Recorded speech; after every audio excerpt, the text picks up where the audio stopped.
Alright, what is up guys? Welcome back to another video. This is me, Trish Salsa. Today, we're going to be talking about my early 80s Supreme Mark II. Yeah, this is definitely a weird one. So, I got this at Habitat like I normally do with these other haphazard ceiling fans. I got this at the same time as I got my rip-off Emperor. So yeah, I don't remember how much I paid for it because it was like one price for two, so whatever it was. Well, I didn't hang it up for like 3 months. It was just sitting over there in a box. So then they did. That was the installation video, which is, you know, already up if you guys want to check that out. And this became a problematic ceiling fan, if you will. And yeah, there's so much stuff that was going on. But before we get into that, I'll show you it perform real quick. So right now, because of the, you know, seasonal decorations, we have a purple light bulb in here. So I know it's gonna look a little weird, but whatever. So purple. Yeah, when I got this, there was no way to turn the light on or off. So clearly I had to do some modifications, and I'll explain what and how. But first, let's run the fan. So it's variable speed. Probably should have mentioned that. Like most of these are. Here's low.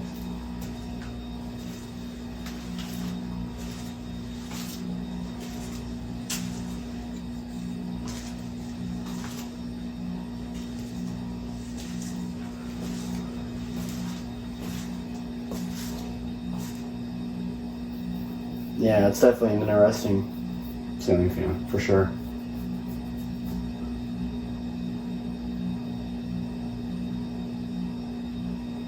It's about as fast as it gets on low.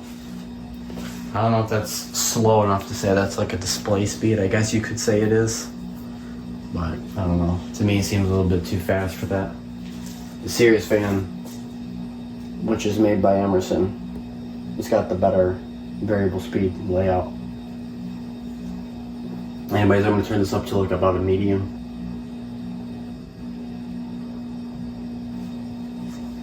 Just get an idea.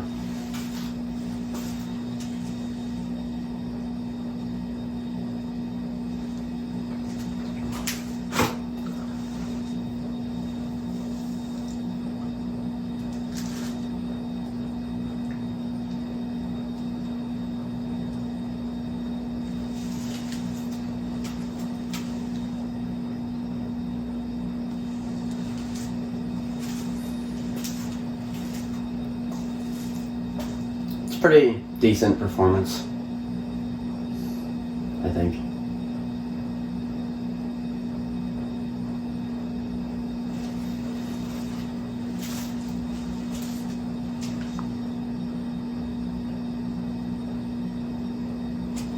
We'll hit it up with the high speed. Let me just turn this all the way. The variable speed is not really variable. You turn it for a while and like nothing changes until you get to like certain spots. So even though it's variable speed, it's still really like a 3 or 4 speed.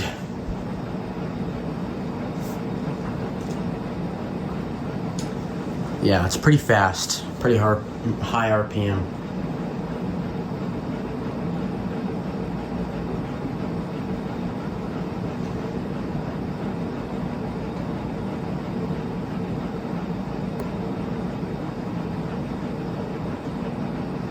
Not bad for a spinner, and yes, I know it wobbles. I tried to balance it. I was pretty successful until now, and we'll turn it off.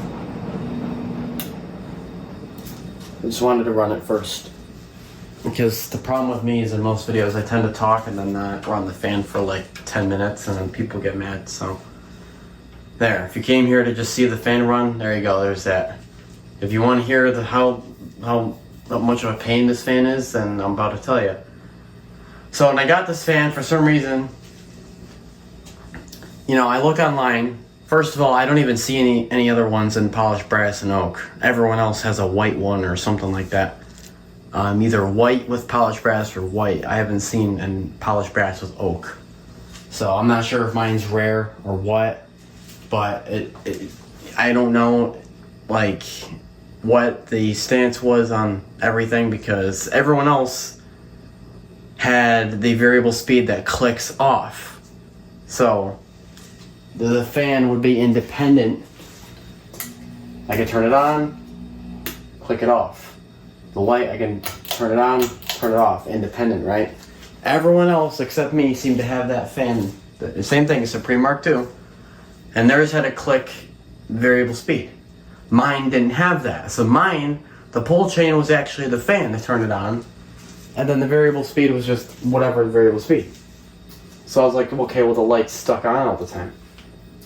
Now, I know what you're thinking. Like, well, it's designed to have 2 switches on the wall. That's great. I don't care. I want to be able to turn the light off. I have no way to put 2 switches on a wall in the basement right here. And I'm not going to do that for one ceiling fan. You know? And like I give this example in a couple of the videos here.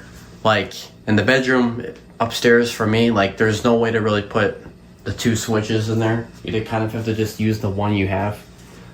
You know, so let's say I wanted to hang this up in my room, theoretically, right? I'm not going to run all that extra wiring for another switch just for this fan, when every other ceiling fan doesn't need to have that, right? So, you know, it wasn't a big deal. You know, you're probably thinking, okay, who cares? Okay, fine, ignore that. Well, this had other problems too.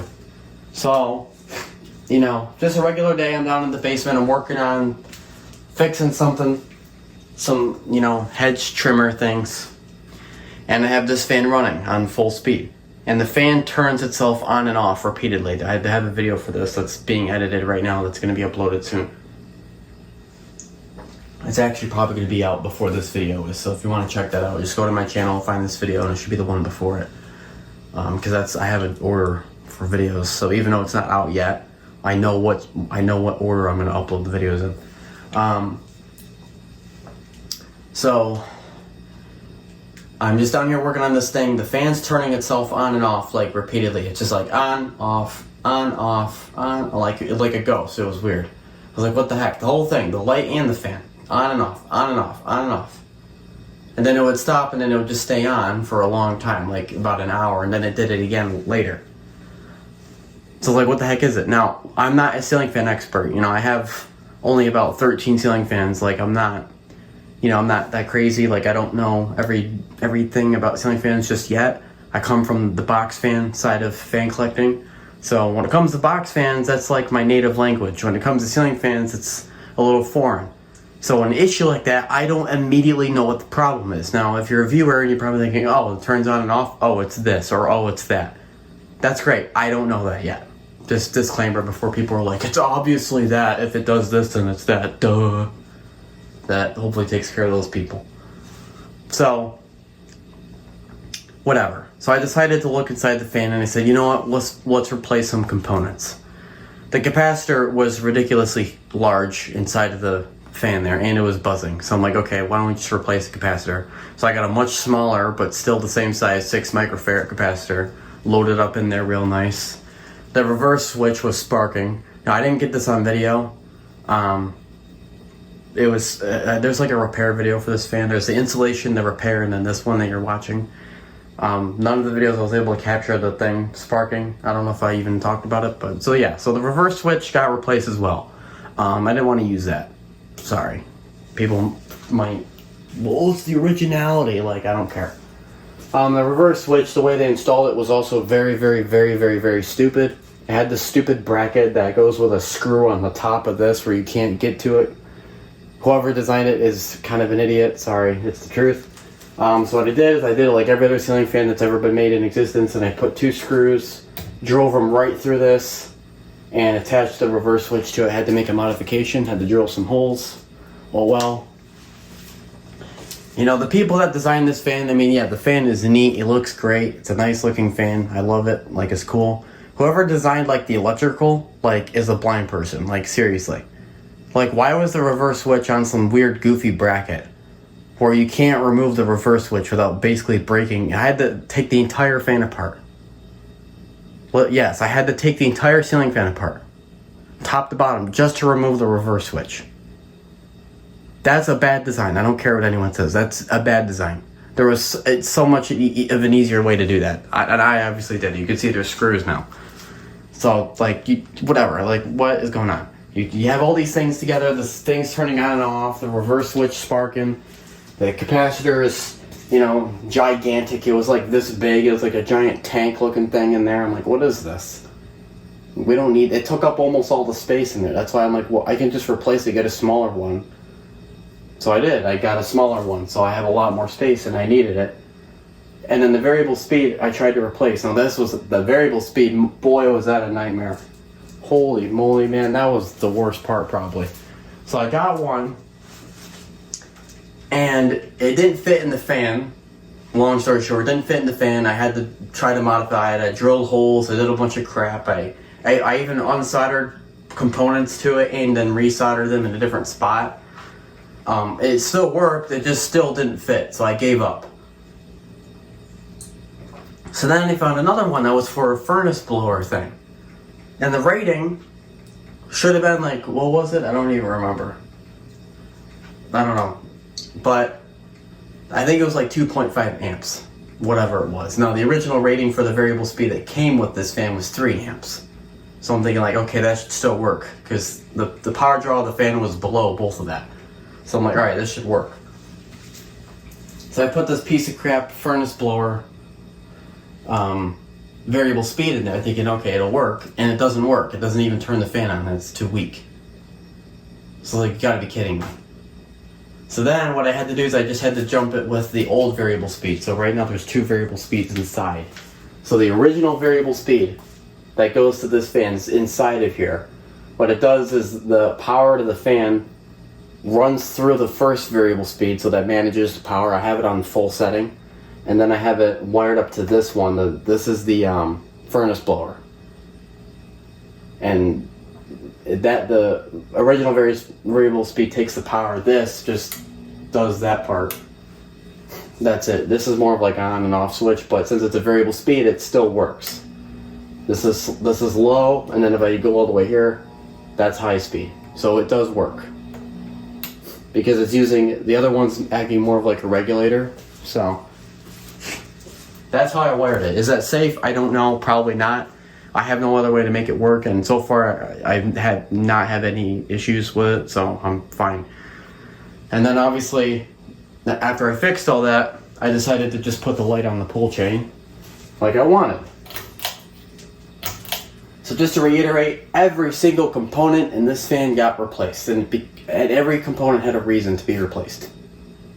I had to go through all even the switch, even that had to be replaced, because the other one was old and like so tarnished that when you pulled on it, it was very like chunky, and it wouldn't like turn the fan on all the time. So I had to replace that too. So every component inside that fan had to be replaced. So yeah, not really a fun fan to work on. So, any updates since before? So as of now, that no one knows, I did polish this. This like, whatever, there's scratches all over it from all the work I did. I polished everything, and it looks a lot better. That was after the other video was already being done and recorded. So I did this off camera right before this one a couple days ago. So that's the only new thing with this fan right now. I know like I'm kind of rushing this, I'm all over the place. If you want to see the whole thing that happened with this fan, go watch the repair video. I don't want to explain in this video because I'm sure there's people that don't want to sit here and listen to me for 20 minutes talk about components that they don't care about. I'm only mentioning it because this is the video presenting this fan on the channel, and I am going to go into depth of detail of why this fan is a pain in the butt and why I won't be using it too much, because I mean, after all that, I'm kind of like tired of the fan. I don't really want to use it now. It's going to be one of those ones that just sits there for a year, like the CEC. Now, a fan was a nightmare to work on, and I never hung it up for like a year. So, this is probably going to be one of those. The only reason I didn't want to get rid of it is because A, it's my first spinner, B, it's kind of rare, and it has a variable speed. So it's like, out of all the spinners I could get, this is like one of the best ones. It's variable speed, it's rare, it's cool. You know, it's one of the Japanese brands or whatever, allegedly. So I'm like, okay, it seems cool. And, yeah. So if you see these on the blades, it's just because I tried to balance them. I numbered each blade. In case anyone's like, why is there tape on the blade? What is going on? So, that's basically that. You know, the fan works now, but I had to go with days and weeks of fighting with this thing. It was not fun. Usually I like repairing stuff, I like fixing something. This fan was not enjoyable at all to work on. This was one of the worst things I've ever worked on, ever. I mean, it was just abysmal. Like, ceiling fans are not that great to work on, if I'm being honest with you. Like, the box fans are kind of somewhat enjoyable, because you can say I'm biased because I have more experience with them. I'm sure like a ceiling fan person would be fine with the work I did with this one, but I don't know, it's just not enjoyable for me, I don't think. Like, doing the other work is fine, you know, the box fans are fine, but it's just when it comes to like this crap and I'm just spending a bunch of money on components and things and stuff doesn't work, and you know, you're down in the basement till 5 a.m. drilling holes and trying to get it to work because you're this close, you're this close away from getting it to be done, and then like this one thing doesn't fit, and now you're all the way back to where you started. You got to go back online, go find a different thing, and it was a nightmare, man. So again, I know probably no one cares, but I have to mention it because why would I not mention it? It's crucial to know the history and backstory with this fan, for just a lot of reasons. Let's say I were to give this to someone or another collector. It's crucial if they know the stuff that goes on with this fan or how it's made or what happened to it, the history of who worked on it. And yeah, so there's going to be a repair video of this right before this one. And if you want to check that out and you want to see more about what happened, go check it out. It'll be right before this video, so just, search this video on my channel and look for the one before it. Just find the date, and that should be that. And I have nothing else to say. Installing the fan was actually pretty easy. Cleaning it was pretty easy. Everything was pretty easy. But the repairing is whatever. And the only thing it still needs done is the bearings are no good. If you notice, that spin down was pretty bad earlier, and that's... I actually took this apart and tried to look at the bearings. I had no way to replace them. Even the back one's the worst. So that's also in the repair video. You can see where I tried to, access the bearings, and that was another... Getting that apart was a nightmare. So, yeah. One of the worst fans to ever work on. So, that's that. Like I said, it's fine now. I'm not trying to drag this video on. I just wanted to, I'm kind of crapping on the fan, but I'm trying not to. Because right now it's fine. There's no issues with it right now. I've left it like this with the double variable speed thing. It's fine. No issues. Nothing gets hot. Nothing overheats. I already, tested and checked all that. I've just turned off some of those lights so you can see the purple a little bit better. But no issues. Everything's fine. It runs okay. The light's fine. It works as I want, right? This is independent. This is independent. Can click it on. Can click it off. Like, that's huge. And then the light, I'm happy with it. I'm fine. It's just working on it was not so fun, and I had to mention it. This is the first fan where I had to replace a lot of components. So, yeah. If you guys enjoyed this video, I'll see you guys in the next one.